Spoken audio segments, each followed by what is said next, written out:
Hello and welcome back to the podcast Little Girls Aren't Taught This. I am your host, Self-Love Lydia, former self-love coach turned somatic trauma trained psychotherapist. That feels like a title that I am getting used to. And the work that I do with women is really about bringing them back to their bodies so they can find safety and connection. In this podcast, I like to talk through issues that we should have been taught as little girls, things that would have made our development so much easier, things that really would have helped us be more connected and more authentic as we grew into women. So this is my little intro. I am gonna ride into that intro because I still think I need to smooth it out a little bit. But this week we are going into change in identity and how you can navigate that. So I hope you enjoy this week's podcast episode. Thank you so much for listening.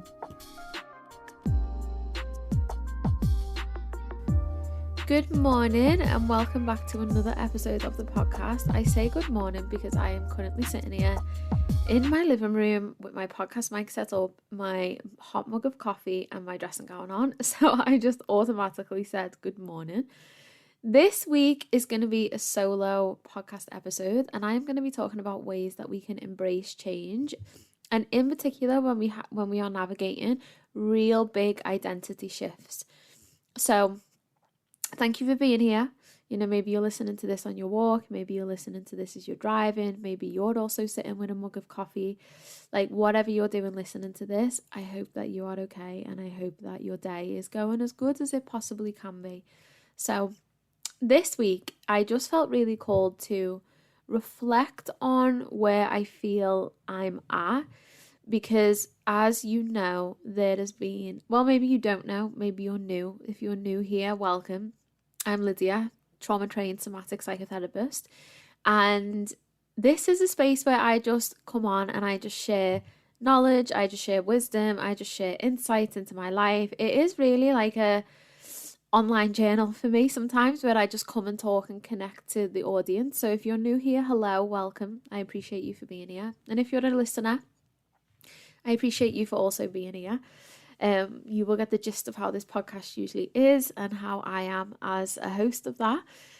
So yeah, I just feel like I've been going through some identity shifts, real big transitional phases in my life. I feel like the last year has really been a lot of shifting and a lot of shedding and a lot of stepping into this most authentic version of myself. And one of the things that I can say is that is not being as glamorous as social media or maybe spiritual, I guess, communities almost make it look like. And when I say spiritual communities, I'm really thinking about pockets of online. And you know, I think I said spiritual communities because Bali came to mind, and I was just thinking about the spiritual community in Bali and how everything is really glorified and romanticized.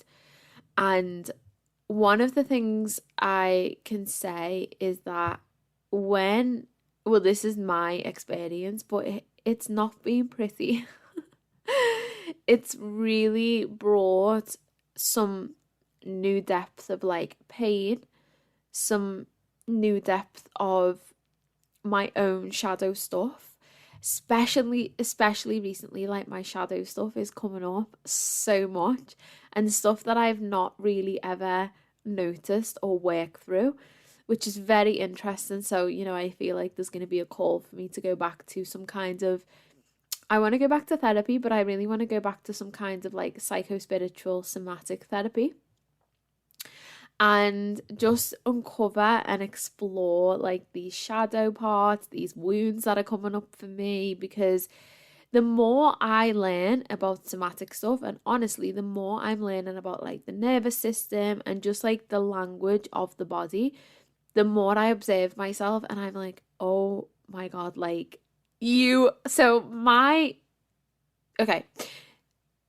If you know anything about nervous system, maybe you don't, but we have states that we operate in when we feel like we need protection, okay? We either go into fight or flight, We can go into freeze or we shut down into dorsal. Let me tell you, when I have noticed, I am a dorsal girl. Like, that is my safe space. Like, I'm putting my wall up. You ain't getting me past that wall for shit. Like, I am so happy and so content, even though obviously I'm not. But like, my nervous system is so happy and content being in dorsal and pushing everybody away and going into complete shutdown and just numbing out and just being disconnected. And honestly, I'm just like, that's my toxic trait. You going in dorsal and how happy you feel when you're in dorsal. So obviously, when I'm saying happy, what I mean is like that comfortability. It's the familiar. I'm okay operating in that. So, you know, I work with clients and they operate in fight or flight, and it's where they can be high performance. Or, you know, I work with other clients and we pinpoint what space they operate in, and they're like, yeah, I will just shut stuff down and I'm happy being in that space because I don't have to get the depth.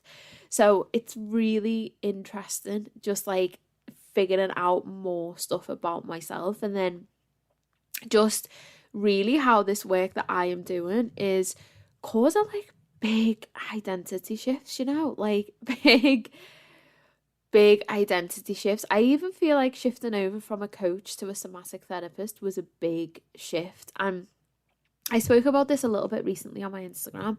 I am just going to have a little sip of coffee. But I spoke about, as women, feeling like there's multiple versions of me and there's multiple paths that I could follow, and those paths can't coexist. So I feel like I could happily go and set my life up and get a proper visa and go and start doing this somatic healing in Bali. But I've also just got a cat, a kitten, and I have a house and I have a partner, and I'm really grounded. Roots, which is something that I've craved for so long. And it's really interesting because I've been observing this, and I don't know if you resonate with this, but I've been observing like these different desires that I have, and how it doesn't mean that I want what I've got in the physical any less, because I don't. Because for me, when I sit with that feeling, you know, I've been to Bali and I lived there for like a good few months, and I know it's not, I want to run away to Bali and I want to leave my relationship and I want to leave everything that I'm building here because this is what I've craved for so long. So it's not about, it doesn't feel like it's about one or the other for me. It just really feels like there's these different parts of me that come through. So the other kind of transition that I'm feeling this play out, and honestly I am going to go into sharing like some knowledge and some value for you in this podcast episode, but the other thing that's really coming up for me is I feel like transitioning from a coach to a somatic psychotherapist has been a big identity shift. And then I really struggle, and I think this is something I'm struggling with at the minute, of like, there's a part of me that wants to do the retreat, and there's a part of me that wants to just be like really, I don't even know how to describe it, because I was going to say spiritual, but honestly that doesn't feel like the right word. Like, that's not landing for me, even though it's coming through. Just almost how I am now. And I think it's remnants of being a coach. I think it's, you know, having the Self Love Lydia brand, talking very personally about my own journey and using a lot of my own content to like create that audience and create that platform, which I've loved. But then there's this other part of me that would also really wants to do the PhD, really wants to go and explore employment, really sees herself being like in a job, really see myself educating other people on this type of stuff, on the work that I'm doing, on trauma, on somatics, on all of these different things. I see myself doing TED Talks. And at the minute, I'm at this really interesting space where I'm like, I know I can blend the two, but I don't know how to blend the two. And I don't know how to be all of that at one time. And it almost, like, well, it's not almost, it is causing this level of like overwhelm, because I'm just really trying to make sense of it, and I know that's probably what is required, is just some flow, like to be in flow. So yeah, I just, even like the shift in my Instagram, I'm like, I really want to feel a calling to go down the route of, to be like really educational, and just all of this knowledge and everything that I'm learning, just like show up and start to put that on Instagram, but not put that on Instagram in a way where like it's me sharing my story to create that relatability. Does that make sense? And that feels like it's such a big shift, because it really feels like a lot of the stuff that I've taught before on my platform is like, I go through it, I embody it, and then I channel it out. The work that I'm just organically falling into, which I'm so unbelievably passionate about. And I had a moment yesterday where I felt so proud of myself, because like another big thing that's coming up for me is I am just feeling like such a failure at the minute. Like, total transparency, total honesty, I just feel like a failure. I feel like I'm 31 soon. I feel like I don't have a clue what I'm doing. I feel like I can't pinpoint one direction down with like my career. I feel like I'm such a newbie in this space. I feel like I should have a big savings pot. I feel like I should have my own car again. I feel like I should just be matching my boyfriend. And you know what I think it's triggering? I think it's triggering a lot of these old hyper independent parts of me that before we went to California, I had my own car, I had my own savings, I had, I was paying half the rent, and I am in such a fortunate position where my partner has paid the mortgage on his family home, so there's no mortgage for us. Excuse me. And I'm in such a fortunate, like, blessed position, and I noticed these like hyper independent parts coming through that are almost making me lose sight of that, because I feel like a failure for not having all of the things. Now, bearing in mind, I come home from Bali in May, so I left this country for the year, and I'm just like trying to build back up. But we just forget, don't we? We literally, that's the thing about the human mind, is we just focus on the now, and we forget almost where we've come from, and we forget that it's a journey ahead of us. And I speak about that a lot, but even sometimes I'm my own worst enemy with that, of really reminding myself like it's a journey. So when I'm getting overwhelmed and feeling like a failure about my business and like where I'm at, I almost forget that I'm at the start of this new career as a somatic psychotherapist, and I've been qualified for like 1 year, so I just need to like have a minute and know that like I'm at the beginning of it. But I don't know if anyone else gets that. I don't know, but I just put so much pressure on myself sometimes, and I really struggle. And this is another thing I've noticed, is I just really struggle to honor and just acknowledge the wins and the steps that I've taken, and the stuff that I've been through the last year, and the fact that I uprooted my whole life and I'm starting again, and I just really struggle to acknowledge stuff. And I just, at the moment, that is just a big trigger for me, just feeling like a failure. And then I just notice I'm comparing a lot, comparing myself to other people, and just feeling like I'm not doing good enough. Like, it's so interesting. So when I was saying I felt proud of myself, by the way, because one of the other things, and I think this comes to do with the identity shift a little bit, but when we're shifting identities, like, we take it step by step, right? So these micro, tiny breadcrumb moments that we're doing every single day are going to add up, and are going to have and create that compound effect. Like, that is a guarantee if you keep going. So what I really want you to do, what I invite you to do, is just, as I'm saying this, I just want you to bring into your awareness an experience where or maybe it's a goal, or maybe it's something that you're doing every single day, and that you're taking those little micro breadcrumb steps every single day. And I just really want you to tune into and visualize whatever it is that you're doing that for, okay? And then I just want you to hold in your body if you can get that felt sense. And if you can't, it's okay. Maybe just hold it in a way that feels good for you, but just hold in almost like a gratitude and an appreciation. Or if that feels like too much, just at least an acknowledgement that everything that you're doing every single day, it's going to pay off. And I just want you to feel, if you can feel that. So can you create that somatic experience, that felt sense of that compound effect, like what I'm doing is going to pay off, and just really have a moment of appreciation and acknowledgement for that. Because if you're resonating with what I'm saying, I think sometimes we just need to pause and we just need to remind ourselves that it's going to happen because you're putting consistently the work in. So that being said, yesterday I held a somatic session for the client, and this client has come to me and there is multiple gender traumas and there is PTSD. So this is the first client I've actually worked with as a somatic psychotherapist who is diagnosed with PTSD.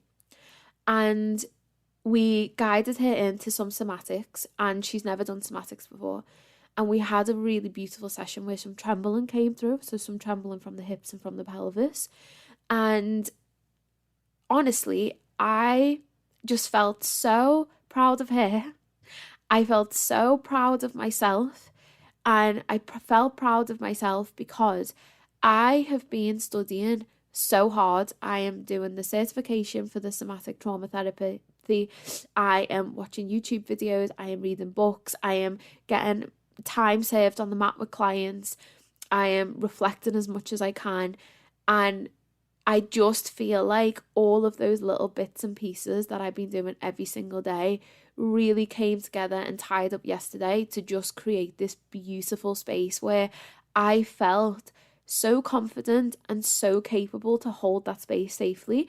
I could understand the language of the body. I could understand what was happening as the trembling was coming. I knew how to hold that. I knew how to hold her. I knew how to safely invite in the language of the body, you know, inviting the trauma that was being released through the trembling. And I just felt really proud of myself. And I left that session last night and I was driving home and I was like, see, like, you feel like a failure, but actually, like, this, you're doing it and it's paying off. And when you're getting bums on the mat and when you're doing the thing, and this is another thing that I want to say is, like, when you're going through an identity shift or when you're stepping into something new, like, you can't just expect that it's all going to come to you straight away. Like, you have to pay your dues. Like, me and Matt were talking about this the other day, time saved. Like, you have to get that time under your belt. You have to put your hours in and you have to be consistent with your practice or whatever it is that you're trying to do. So if you think about, even if you want to run couch to 5k, before you get that 5k, you're saving your time with those little runs. You're saving your time with getting your running shoes, getting out there, getting your playlist together. Every single time you put your foot on the pavement and you go out and you complete a run, that's your time saved. So again, just tuning into that and thinking, what's your time saved in relation to a goal that you want to achieve, or maybe a change that you want to welcome in. And I think when we go through identity changes, it's really important to remember that time saved in this new identity is going to create that compound effect where one day you wake up and you are that person.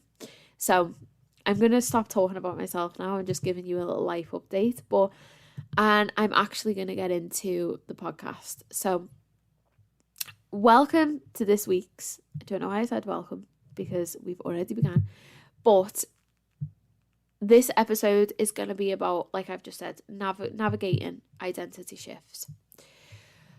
So just to define what an identity shift is, or a transition, and I think, just let me have a little sip of coffee. I do think it can be quite hard to define it, because if we look at it from a spiritual perspective, you know, it's like a feeling, isn't it? It's like a loss of self, and then it's like a rebirth, a lot of shedding, and like that will be resonating with you as I'm saying that, but shedding almost feels like there's just things that aren't resonating the same with you anymore. Maybe that's like hobbies, maybe that's people. I feel like identity shifts can come in the form of when we start setting boundaries, and then, how that starts to change us as a person. So therapy is a big one for really feeling into these identity shifts. And I just think like doing the work, and I just think as you grow as a woman, you go through identity shifts anyway. So even if you're not doing the work, I just think as you're a woman, you transition into your 30s, into your 40s, naturally, you really do just transition. So I feel like there's multiple ways that we can have these identity transitions, but just to maybe keep it simple, when we consciously or subconsciously redefine our sense of self, altering how you perceive and interact with the world, think of it as like a really profound internal makeover. So on the external, people see you the same. I mean, unless like me recently and you went from long hair, this is another part of the identity shift. I went from long hair, got all my extensions sewn in, literally had them a week, and I was like, no, I want a short cut again. I just feel like this is a phase, like a last shedding. Like I need to energetically shed the weight. And it was interesting because the extensions were heavy, but like it just felt like an energetic weight. I cut my hair and I was like, oh, okay, this is a phase. This is a new phase of me stepping into, like this new version of me. So I don't like that word, actually, new version of me. But anyway, think of it as that internal makeover, because on the external, unless you do something like drastic, like, you change your hair or maybe you get tattoos or whatever it is, it really is all about the internal. And I think that's why often it can cause a lot of conflict, because people still assume we're the same person and they can't see any drastic changes. But on the inside, everything feels like it's changing for us. And that really changes how we show up in the world. It changes how we leave our mark. It changes how we interact with people. It changes the information that feels good in our bodies, or the information that we want to pay attention to and receive. So if you think about it, for women, or let's even say you used to gossip with your friends, because, we all gossip. Let's say you used to gossip and now you're having this really big shift inside. You go to, I don't know, have a coffee with your friends again, and that doesn't land the same. Like, you don't want to receive it. It doesn't feel like, if we bring somatics in, it doesn't feel the same in your body to do that. Maybe you feel a contraction, maybe you feel a bit icky about it. And I use that as an example because I used to gossip, like in my early 20s, and I don't really, like, I hardly ever gossip now I don't gossip anymore, to be fair, because it's just not a nice thing to do.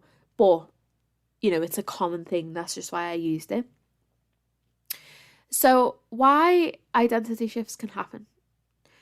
It can be as a result of personal growth. So we evolve, our values change, our beliefs change, our priorities change. And this is what, you will see if you're doing self-development work, if you're going to therapy, if you're doing any work where you're taking that introspection. So introspection means coming inward. Life transitions, again, that can be another really big one. So life transitions is something that's massively been prominent for me over the last year. The move to California, the coming back, all of these different things. So life transitions can be, you get married, you become a parent, maybe you change your career.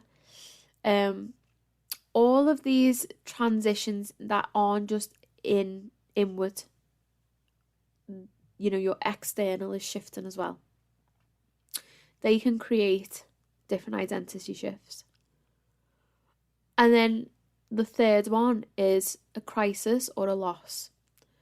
So trauma or any loss may really make us re-examine our core beliefs, and it may make us look at who we are as a person, our external, and really find new meanings in life.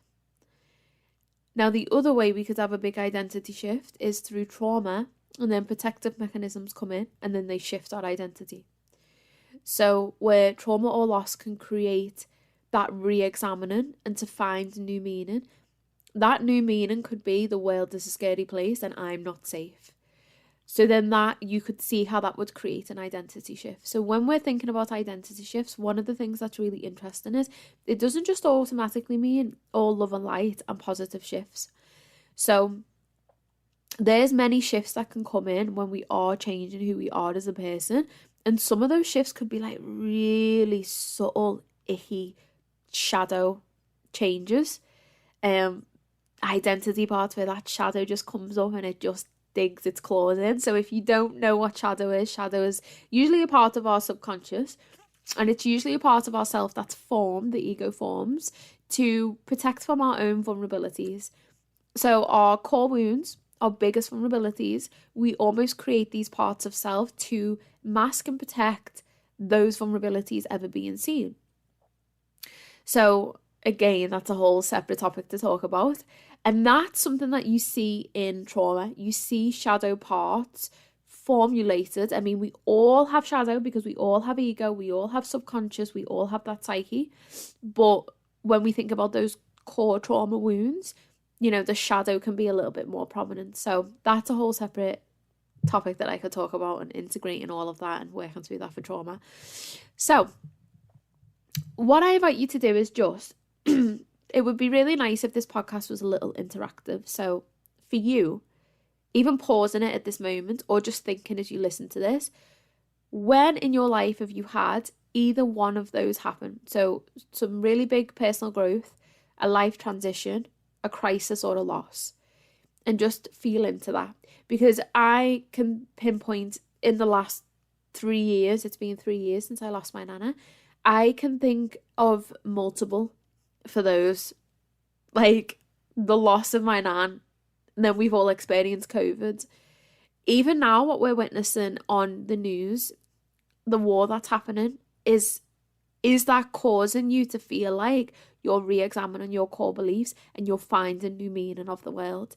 So it's just really thinking about the different multi-layers at which these can also apply to why we might really shift our identity. Okay, so just to go into managing some identity transitions, so some strategies that almost like I have been drawing on. And also one of the things that I do want to say is when you are shifting your identity, I don't really feel like it's spoken about enough, but there is going to be a period where you're just like, what the fuck? I think if it's a really big identity shift as well, there is going to be a period where you just feel like you can't quite pinpoint down. Your feet can't quite touch the ground. And I feel like that happens because there's this almost blending that's occurring of previous self and past self.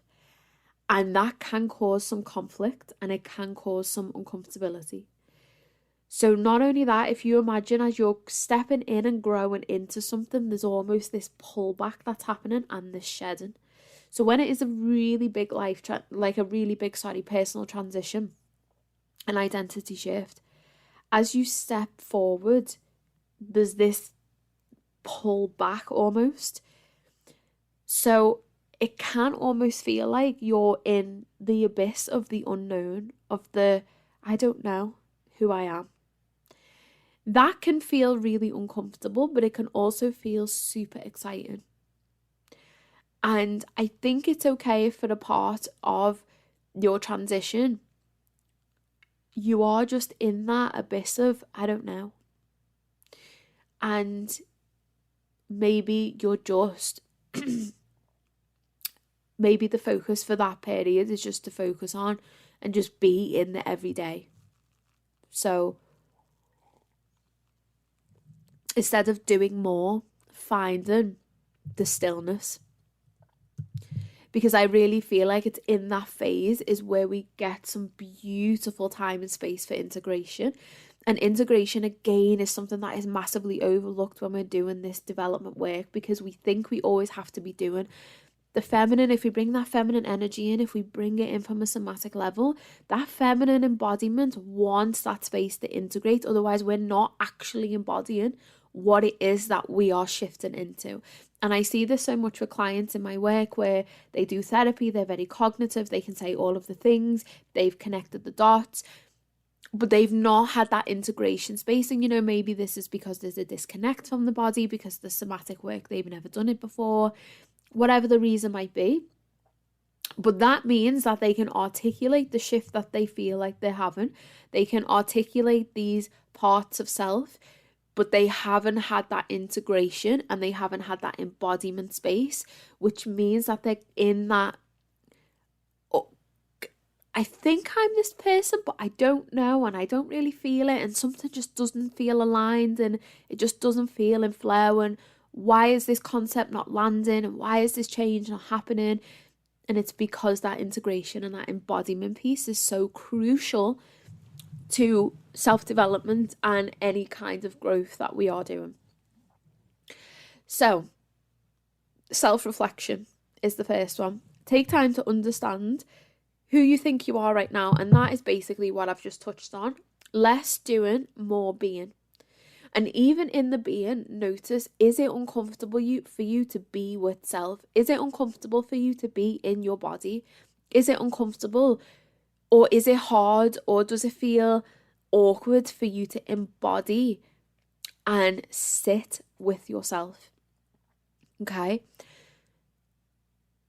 Can you be with the part of your current identity? And can you be with the parts of your old identity? Can you have affectionate awareness of both? And this is something that I really keep saying to my clients. It's almost I don't even know if this is a real term, but it's something that I say to my clients, affectionate awareness. And what I mean by that is, can you have awareness of self, but instead of taking that judgmental, critical I lens and perspective on self, which we automatically often default to, can you come at awareness of self with affection or attentiveness? So when you're noticing, can you really bring in some energy of, that's really interesting that I'm noticing that, and that is obviously, that's a part of self that wants to be heard. And I'm not going to judge you. I'm just going to bring my awareness to it. And I use this so much with my clients because when we start to do somatics or when we do embodied work, if they can't drop in, they automatically default to, there's something wrong with me, or am I doing it wrong, or I should. They start shudding all over themselves. And actually in awareness, and I say this to my clients, whatever you're noticing is a something. We don't have to force anything other than what is in this space, in this room at this moment. And instead of taking that judgmental lens, because that's going to make the energy clamp up, that's going to shut your feminine essence down more, that is really going to shut your body down, because your body is just hearing and feeling that energy of criticism. So instead of coming at it with that critical lens, can we just bring in some affectionate awareness? I'm really noticing there's a disconnect. Okay, that is just what it is. That's okay. So can you sit with different parts of your identity, and old parts and new parts that you're shedding, maybe parts that you want to let go of, maybe some icky, really uncomfortable parts, and can you sit with them from the lens of affectionate awareness? And can you really think about where it is that you want to go? Where do you want to go? What do you value? What is this new identity? Really spend time just being. And what's really beautiful about this is you can almost invite in some intuitive kind of like essence into this. So when we think about somatics, one of the things that comes when we start to do, drop into the body is this intuitive voice inside. So I always say to clients, it will feel different and it will sound different from your head. If you're listening to this, you probably know what your intuition sounds like. It feels like it comes from the pit of your stomach, and it's a voice, but it feels like a different voice from the head. We know how the head voice sounds, right? So I always say to clients when we start to do this drop in, Like, one of the ways that we can start to cultivate self-trust is by listening to that voice and not overly questioning it.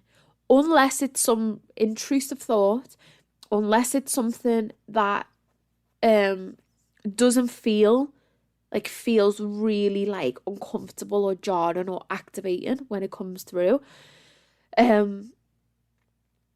But when you feel that connection and almost like an inner wisdom comes up, just listen to that. And does that resonate? Does that land? And not overly thinking it. And just listening. And again, just bringing that awareness in. So asking yourself these questions. Where do I want to go? What do I value? And there might be a part of self that comes in with a voice that says something from old self. And there might be new self that comes in. But you can start to have that awareness of these different parts. What are your goals in this new identity? And again, just listening. And then whatever comes up, you can take time to journal on that. And then you can really unpack and explore it and see if, does that resonate? Does that feel truth? Like, if I feel into that in my body, does that feel like truth? Second is seeking support. And this has been so big for me to just like lean on my friends and really have moments where I'm like, what the fuck am I doing? And I don't know what I'm doing and I'm struggling. And I've even really got super like transparent with my friends because I love my friends like so much, especially Annie,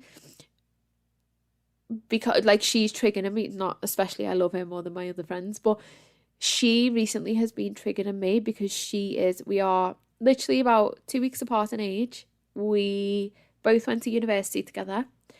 She has, on the surface, when I look at her as her friend, she's settled. Her business seems to be running smoothly. She is just smashing it. She is so like in a routine with small, simple things, exercise, food, everything. She is about to transition into this next phase of, wanting to be a mother. And I just got really honest with her and I was like, you are triggering me. Like, it's not you. But as your very, very close friend, I'm really triggered by you. And I have just been totally transparent with those conversations. Now, this, having friends that you can lean on in this way is amazing. Like my other friend Sophie, we always seem to go through things literally at the same time. So she's that friend I will go to if I'm like, fuck, do you know what I mean? And it's nice to almost know what different friends are there for different things and the things that you can say to different friends and that total like transparency and seek these different levels of support. So there's support in your friends, support with your partners, can you go and see a therapist? Can you work with a meditation person? I can't, practitioner. Breath work, whatever it is. Can you just have somebody to provide emotional support and guidance for you during these big identity transitions? And I think that support, the more you are able to lean into your true vulnerabilities with these support networks, the more you will feel nourished and supported. So I'll say that again. The more you are able to lean into your vulnerabilities, the more you are going to feel supported and nourished by your support network.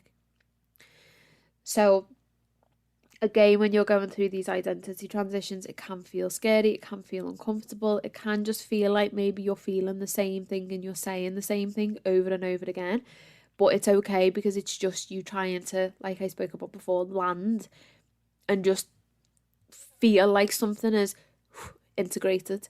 And then once that starts to happen, it doesn't feel as fuzzy. Set realistic expectation is another tip to manage identity transitions, and understand that change takes time. Be patient and just really simplify it. So that's what I'm doing at the moment. So this identity transition has been happening, I would say, for a year, I'd say, since I moved to California. Coming back, I feel like I've been processing burnout. I feel like I've been on this whole journey. And, you know, a part of really understanding the level of stress that was in my body, I wasn't exercising. I literally haven't picked a barbell up since I was in Bali. When I tell you I've done no exercise, none. Walks, that's it. A couple of yoga sessions. Because I just didn't have the energy. I have not been as connected. I haven't had a house, a home. So I've just been out of routine and I've not been eating great. So if I was to set expectations based on past Lydia, well, she was lifting X amount of days a week, she'd eat healthy, she'd do all of these things. Well, I would just be shuddering all over myself and I'd be even more of an anxious mess than what I felt the past couple of weeks. Expectations that are also coming through for me. I should have a sold out private practice. I should be top of my game. I should know what I want to do. And that spirals me. So a year qualified, I think I should be where someone is 20 years, who's been doing this for 20 years. So you see how these expectations that we set, that come from this inner critic, that come from this space in us that shoods all over ourselves and really gets critical, how they actually do not serve us, and how in identity transitions they can make things 10 million times worse. So often, what's a really good tip to do is to go back to the drawing board and really assess where you're at right now and assess what is a realistic expectation for you. So this week, one of the things I've started to integrate is 5 minutes every single morning when I wake up of meditating. So I'm not overcomplicating it. I'm not jumping to friggin' 15 minutes. Just every day, 5 minutes. Get time saved. Remember I was saying time saved. To start to feel like me again. And I think what's interesting is when we're going through these identity transitions, there is expectations and parts of old self that we want to integrate into new, like fitness is, and health and looking after myself is something that is important. Like I've not lost that part of self. It's just that there's been so much going on. So that can cause some like real conflict and agitation when you're going through a big identity transition, especially if a part of this is unwinding burnout, working through trauma, because the body is if it is releasing a lot of cortisol, or you're going through something massive like a breakup or whatever, your body probably is going to need more rest.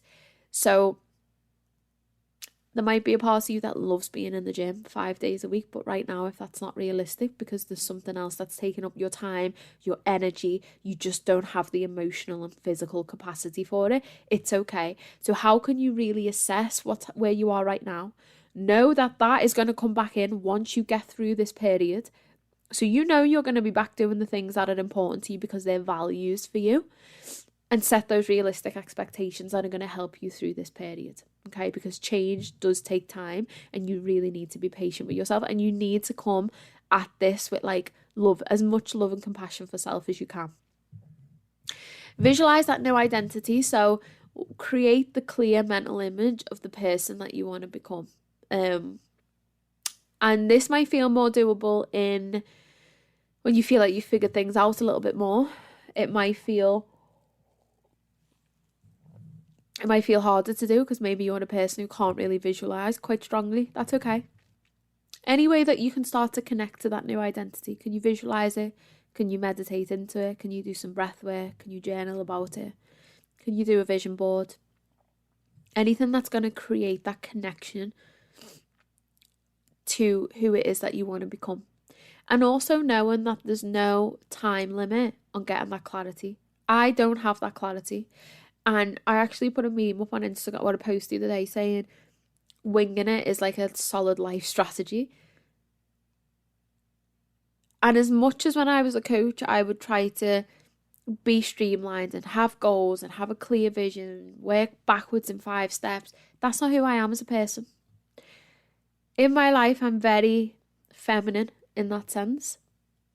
I have a perceived notion of how I want my life to be. But in all honesty, anything that you put where it's like, do this, do this, do this, do this, get really crystal clear on it, it feels like it takes the flow out of it for me. And I don't like that.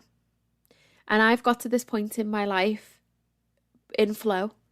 I remember I was talking about that compound effect and following those little breadcrumbs and paying attention and putting those every single day, doing those micro things to create change. That's got me to this point. Not me waking up 3 years ago thinking I want to be a somatic psychotherapist and how am I going to get there? Because this was never in the plan. This right now was never in the plan. And it's okay. And this is probably better than what I was planning years ago or what I thought I wanted years ago, because actually the universe has guided me and my own interest and passion and hard work has got me to the point where I found my purpose. Like, I'm in purpose. I just love so much what I do. And no matter what I circle back off to, or no matter what else I try, it always pinpoints me back to the core essence of working with women, working with trauma, working with, it's always been embodiment, but now it is actually somatic embodiment.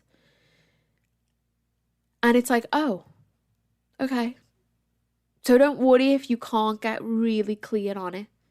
That's fine. Doesn't mean you won't manifest, because you will manifest. Because when you're showing up, you are the portal to manifest what you want. And people get so caught up on the visualizer. Just do your thing.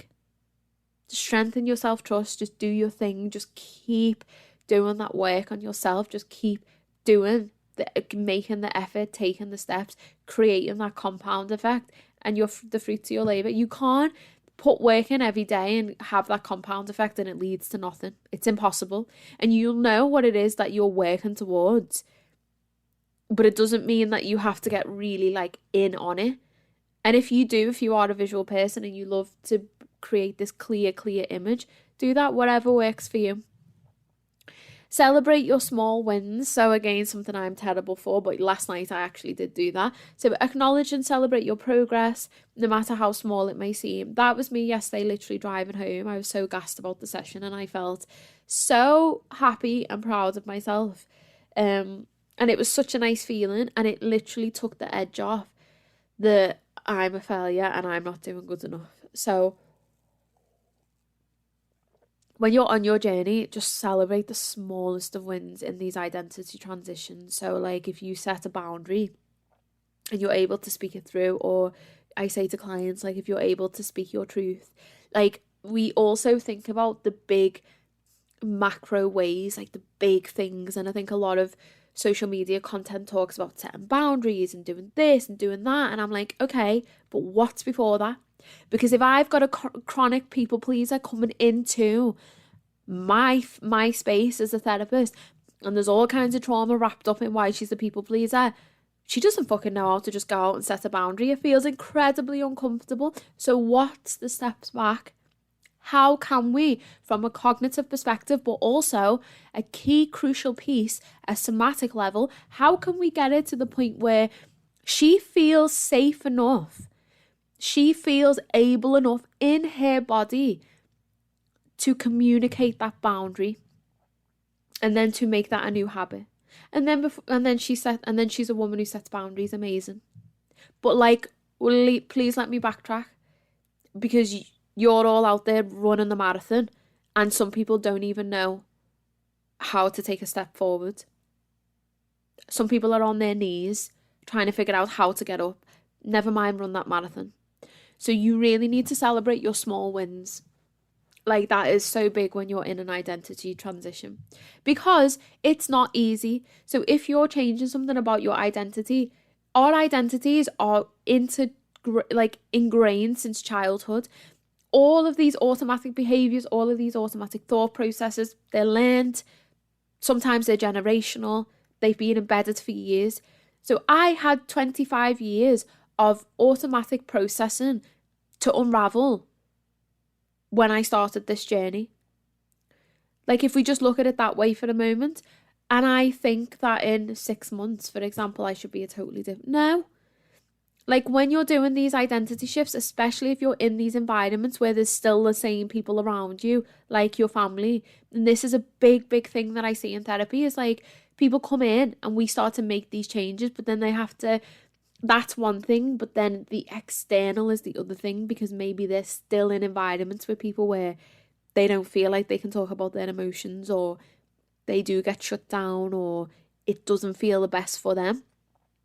So it's like, it's often not easy, but these words are so commonly used now, like set a boundary and speak your truth and be connected. For some people, that is so hard. For a lot of us, that's so hard to now go into our families and be like, you know, this thing you've said to me for 28 years, don't say it to me anymore. What? Why? Because I don't like it. Why? And then you triggered all their friggin' stuff, and then it's just not as easy when we're going through these identity transitions and we're setting boundaries and we're stepping into our newness, as people think. Like, this is something that unfolds in my relationship all of the time. The amount I've changed. Sometimes it feels like I haven't changed for the best, because I look at things completely different now. I'm such a different person. It's like, I'm a different person from when I met my partner in 2018, but even just this last 18 months, I am just completely different. Even the last 6 months, learning the stuff that I'm learning, I am so different. And that's jarring, that's uncomfortable. So, I mean, I'm really fortunate when I'm with a partner who is also now open to doing the work and potentially is going through his own awakening, and it's really beautiful to observe. But it's like, it's hard. You've got to celebrate your small wins and your small steps. So stay authentic is the next tip, okay? So this new identity, when you're transitioning into it, it really should be something that feels authentic to you, to your values, to the things that you desire, not pressures or expectations from other people. So even if let's say you're having a spiritual awakening, your new identity doesn't mean that you need to be vegan and do yoga and wear crystals, walk around in kimonos, top knot buns for men, stereotyping the barley men here. It doesn't mean that you can't listen to gangster rap anymore, or you can't go and lift some heavy shit with Pusha T on your earphones. It doesn't mean that you can't wear baggy t-shirts and friggin' leggings. Like when you're doing work, let's say you're coming into your feminine essence, it doesn't mean that you can't wear a tracksuit and trainers. It's like, how do you integrate these parts of self? You know, if you're having a spiritual awakening, it doesn't mean that you have to go and sit on the beach with hundreds of other people and chant into the fire. I mean, if you do that, no. That's amazing for you. I'm just using these as examples. It doesn't mean any of that stuff. You just integrate it in a way that feels authentic for you. Like for me now, my spiritual essence is so different from what it used to be. Like it did used to be the crystals and the cards and all of that stuff. And now it's not. I mean, I still have those things and I still draw on my cards and stuff, but it used to be very Instagram white woman spiritual is what I would say. And now it's just really different. It's just more of like a feeling. It's just more of an underpinning. It's just something I really want to integrate is like prayer into I want to set up like a sacred, almost like altar. I want to integrate prayer. Because just even going to Bali and just seeing that like belief in something bigger and just really like that love and connection that it brought just really changed my outlook on a lot of stuff. So make it authentic for you. Feel into like, does this feel like mine? Does this feel like authenticity in this new identity transition? Okay, so even the boundaries that you're setting, even the things that you're being interested in, like, don't just read the books because you feel like you should read the books. Do you know what I mean? Don't just listen to the podcast episodes because you feel like you should be listening to the fucking podcast episode. Just do whatever you want to do. And then the next one is embrace the flexibility. So another big one for me, which I've been learning, is that understand your identity can continue to evolve over time. And this podcast episode is 53 minutes. Wow. And it probably will continue to evolve because you are a multi-dimensional being. You are an ever-changing woman. And if you continue to do the work and the more you discover about yourself, the more you are going to change. But know that it's not a destination. It's not an end goal. So it's okay for you to embrace the ebb and flow of doing the growth work, or the ebb and flow of, the flexibility that just comes. So like, you might get triggered once and feel like you've responded like your old self. Like, it's okay. Like, I think that's another thing that we get so caught up in, is like, no, we should respond like this all of the time. And it's like, well, no, because we are human and we get activated. And there's a lot of stuff in the space at the moment. There's a lot of stuff happening collectively. There's a fucking...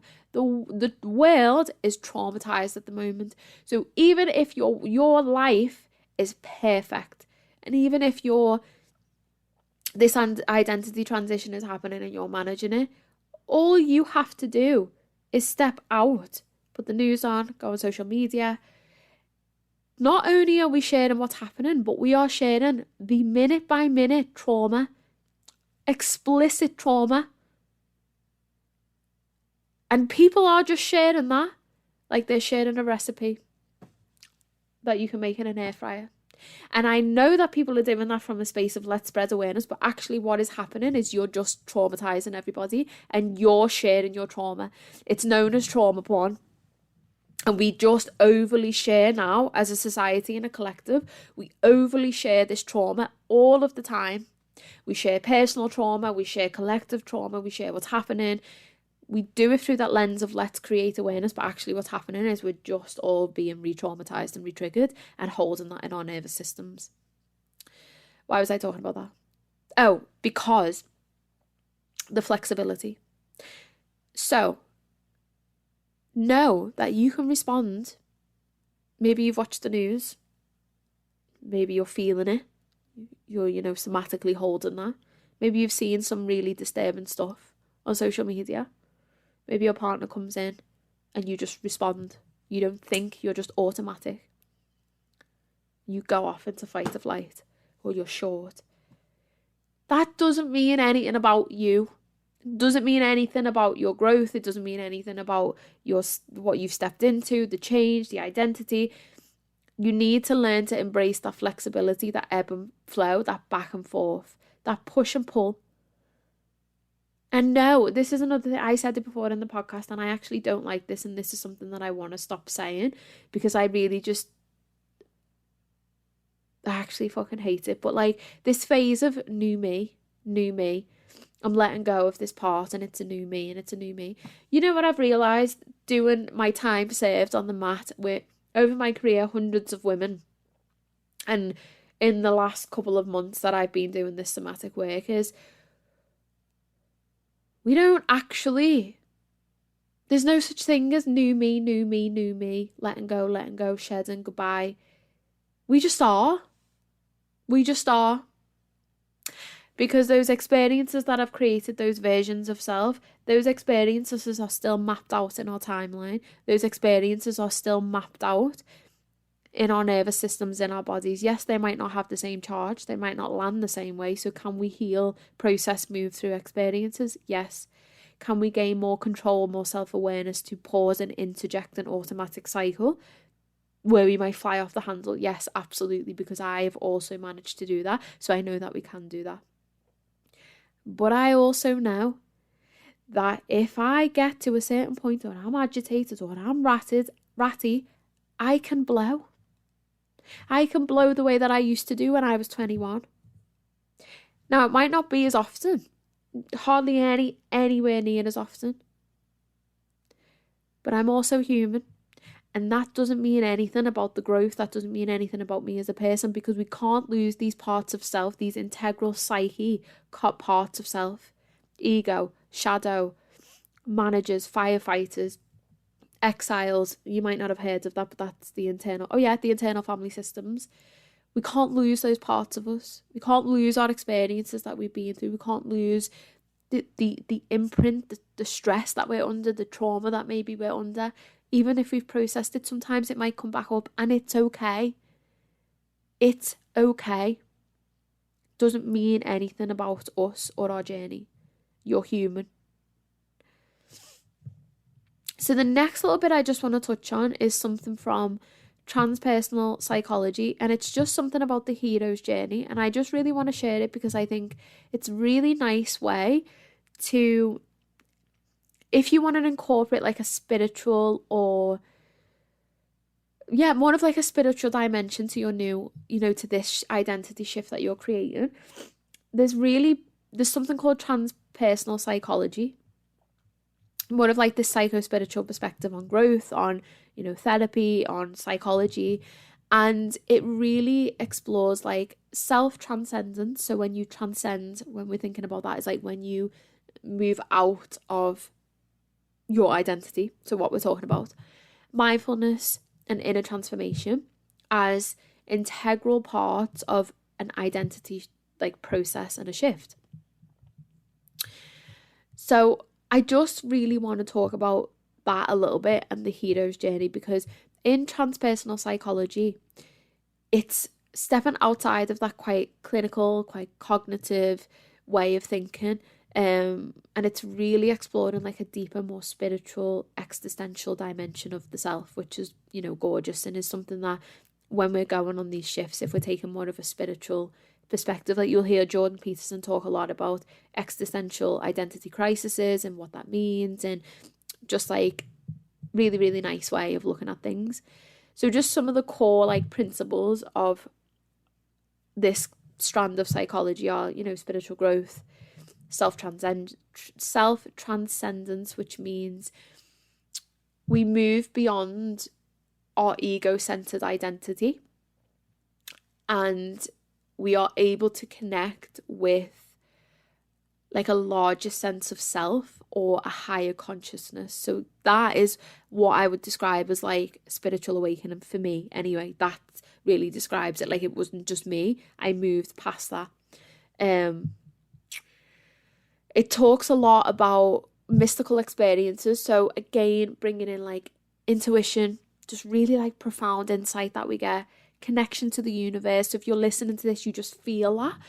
Experiences of unity. So that makes me think of the retreat. Just that feeling, that unspoken feeling that the women got just being in space with other women. The feeling that and the energy that we get when we do a static dance, and it's women getting to that level of connection, embodiment in a room is so powerful, but it's not really something that we can explain. It just feels quite mystical and magical. Mindfulness, integration of spiritual aspects, inner transformation, which you spoke about, holistic well-being, and then one of the core things is the hero's journey, which I just want to go into a little bit.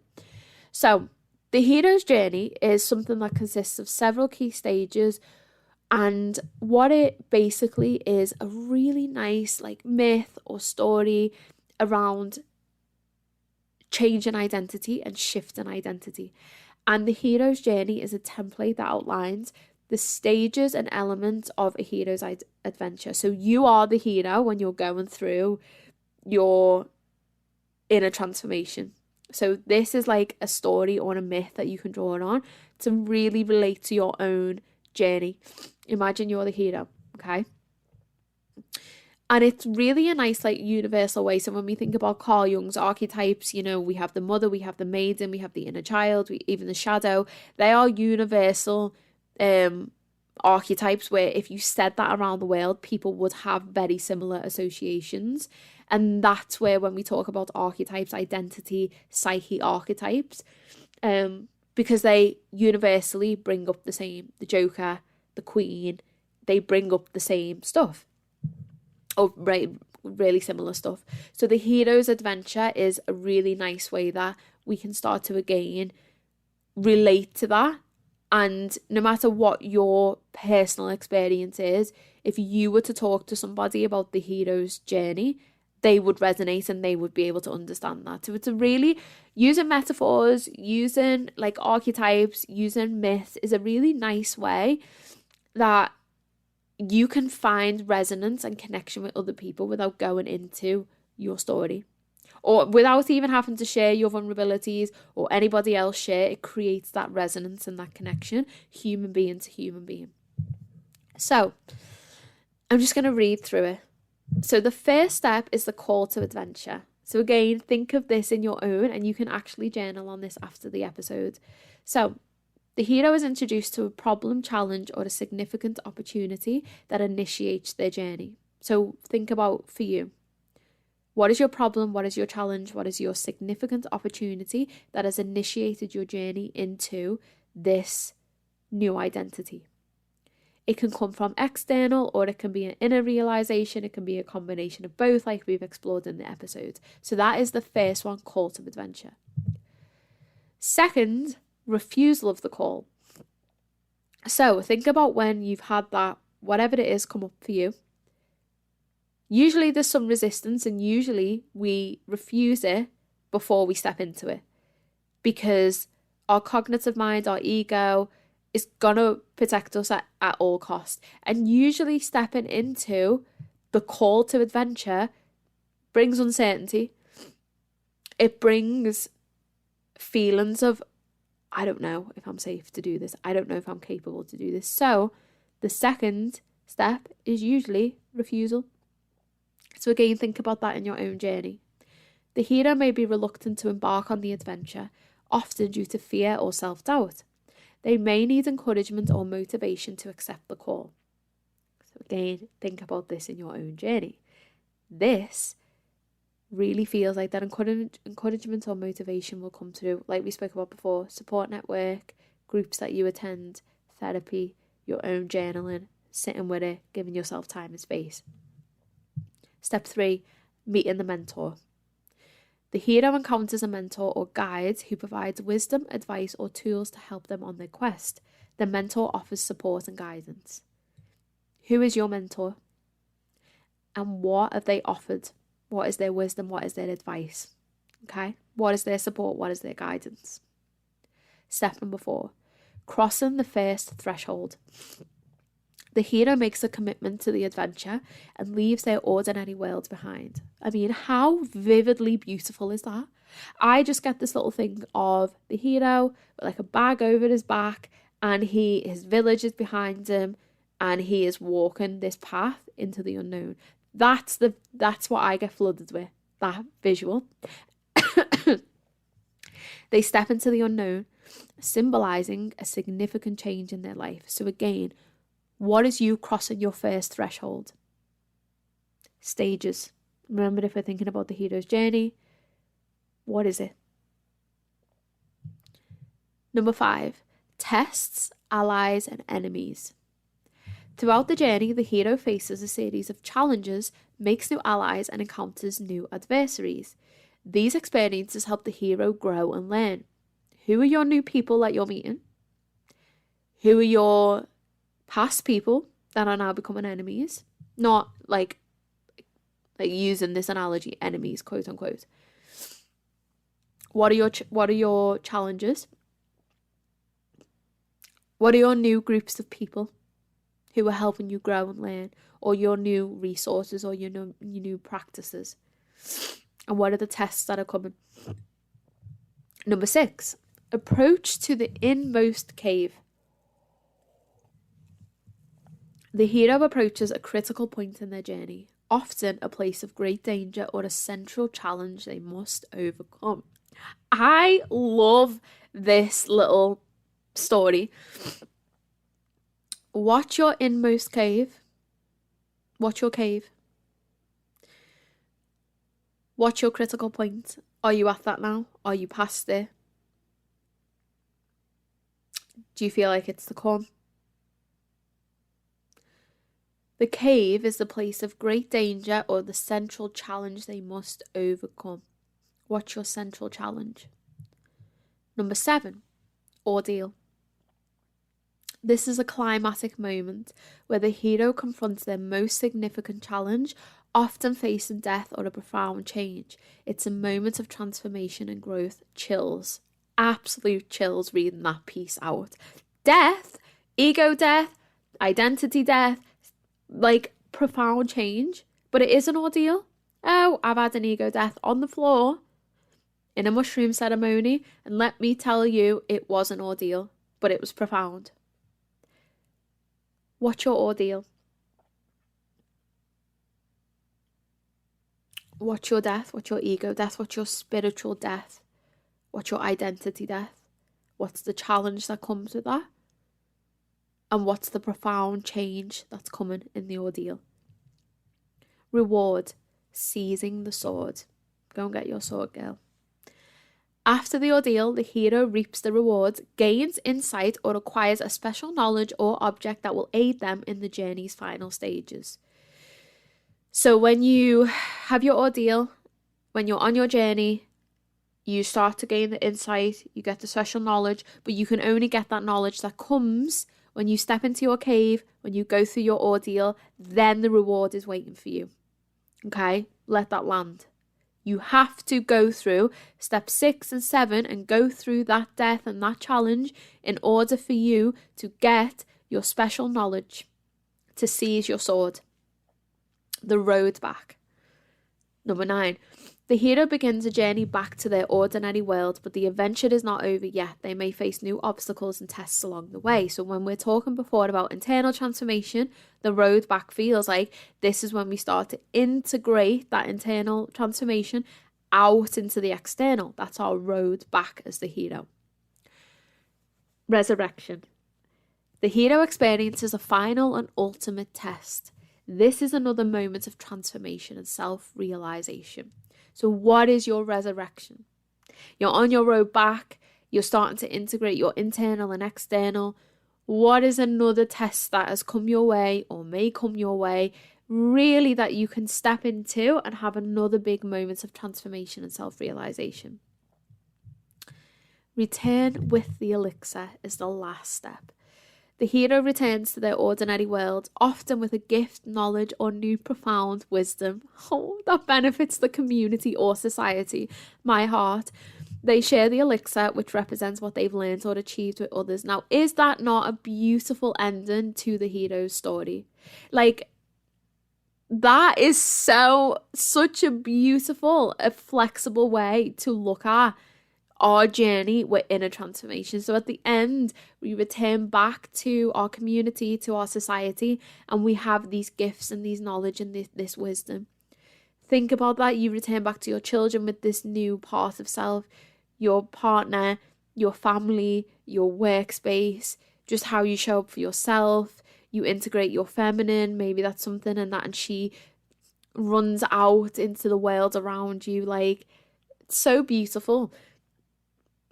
And I just think it's a really nice way to reflect the human experience of growth, of challenge and transformation. So I am going to end the podcast on that. I will put the hero's journey below in the show notes, because if you do want to journal on that, I think it would be really beautiful. I actually might journal on that, on the hero's journey. And that is by Joseph Campbell, in case anyone's wondering and wants to look that up a little bit more. And know that not every journey does take all of those steps, but I think it's a really nice way, a really nice creative way to think about the journey that we go through when it comes to shedding and when it comes to creating a new identity. And I think it gives us almost like a step by step. It gives us something to like hold on to, maybe, or like reference when we're in the abyss of inner transformation. And I think transpersonal psychology is something, out of all of the psychologies, that one lands the most for me, just because it does incorporate more of a spiritual